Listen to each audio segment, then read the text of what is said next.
Do you see any growth prospects as far as e-mobility is concerned? Yeah. But what I'll say about clean tech is you got to be careful. And in venture capital and in the public markets, I've invested in a ton of clean tech companies in every sector you can think of. Even the publicly traded ones, First Solar, when it went public, FSLR. But a lot of us got burnt, especially around '08, because a lot of these companies were very CapEx intensive. And without government subsidies, a lot of these companies wouldn't exist.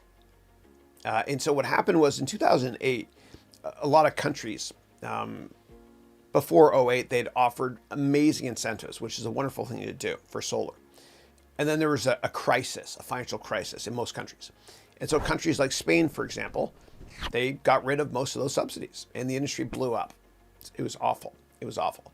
So if you're going to do, so from an ethics perspective, yes, I'm very pro-environment. I have solar on my roof. I do a hell of a lot for the environment. Absolutely. But from a business perspective, just make sure that whatever you're investing in is not ridiculously CapEx intensive. Yeah. Because it can't scale as much. And make sure it's not just reliant on government incentives.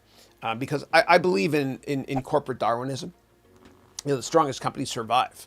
And a great example of the antithesis of this is, so there's this great professor at Harvard Business School named Michael Porter. And he came up with the Porter Five Forces framework that consulting firms use. And when I worked at Goldman in 2000 or so, maybe it was 2001, I worked on the Japanese equity side. It was fun. And Michael Porter published a book then called Can Japan Compete? And I bought it and gave it to hundreds of my clients. I got to write that off. Goldman paid for that, not me.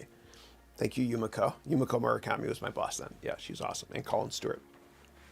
But the book is fascinating because it basically analyzed the Japanese economy.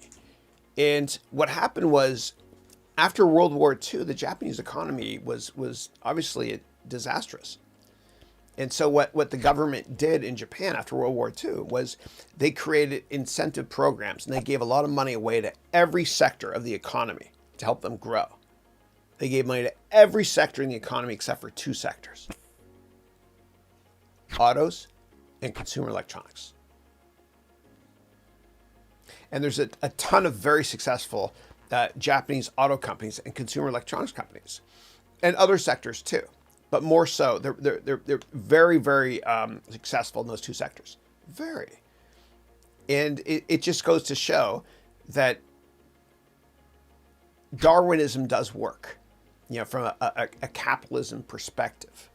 It's like, who do I bet on? The kid that grew up with a silver spoon in his or her mouth and they feel entitled, or the poor, starving student that was given a crappy set of cards in life but's willing to work their ass off. I would rather put my money on that poor, starving student, which is why I do what I do.